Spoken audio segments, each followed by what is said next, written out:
गिरफ्तार किया गया।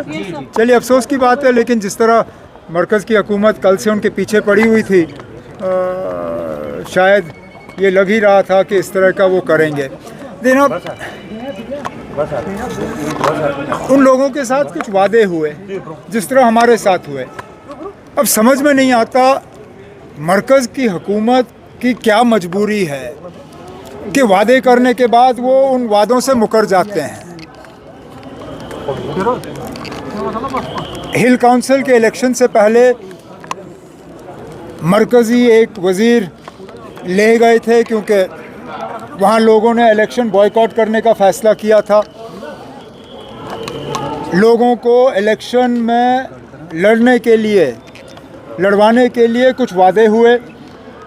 लोगों ने बढ़ चढ़ के इलेक्शन में हिस्सा लिया, न सिर्फ हिस्सा लिया बल्कि बीजेपी को कामयाब किया, लेकिन वो वादे वहीं रह गए। ठीक जिस तरह हमारे साथ भी कुछ वादे हुए थे जिसके बुनियाद पे लोगों ने इलेक्शन में हिस्सा लिया, जिसके बुनियाद पे हमने यहाँ पे हुकूमत बनाई। लेकिन अब समझ में नहीं आता क्या मजबूरी है मरकज़ की कि वादा करने के बाद वो उन वादों पे अमल नहीं करते। एलओपी का कहना है कि उमर साहब एंजॉय कर रहे हैं लद्दाख की सिचुएशन को और कहीं ना कहीं वायलेंस को जस्टिफाई किया जा रहा है। मैं क्यों वायलेंस को जस्टिफाई करूं? एलओपी साहब पहले ये समझाएं कि ये नौबत आई क्यों। एलओपी साहब को बहाने ढूंढने की बड़ी आदत है और जहां कसूर उनका होता है वहां किसी और को कसूरवार ठहराने की कोशिश करते हैं। मैं लद्दाख का एलजी नहीं हूं, लद्दाख की सिक्योरिटी मेरी जिम्मेदारी नहीं है, ना मैंने कहीं पे लद्दाख के वायलेंस को जस्टिफाई किया। वो जस्टिफाई करें ना कि लद्दाख के साथ जो वादे किए गए उन पे अमल क्यों नहीं हुआ, जो हमारे साथ वादे किए गए उन पे अमल क्यों नहीं हुआ। आखिरकार क्या मजबूरी है बीजेपी की?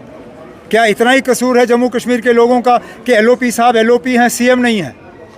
क्या हमारे स्टेटहुड बनने के लिए या स्टेटहुड हासिल करने के लिए एलओपी साहब को सीएम बनना पड़ेगा? अगर यही है तो बताएं अदालत में कि जब तक हुकूमत नहीं बनती बीजेपी की तब तक जम्मू कश्मीर को स्टेटहुड नहीं मिलेगा। हम तो कम से कम उनको इख्तियार में आने की इजाज़त नहीं देंगे।